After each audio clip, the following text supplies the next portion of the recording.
হ্যাঁ, আজকে আমি বানাচ্ছি পাস্তা।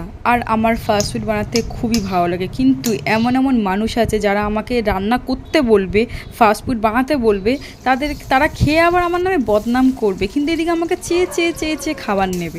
এর জন্যই রাগটা সেখানেই ধরে। আমি ভেবেছিলাম খাবারটা আমি বানাবো, বাট মন দিয়ে বানাবো না, এমন বাজেভাবে বানাবো যে কি বলবো।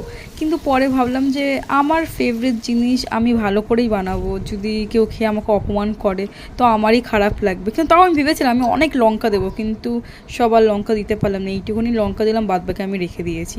খাবারটা ভালো করে একটুখানি স্পাইসি করার চেষ্টা করলাম।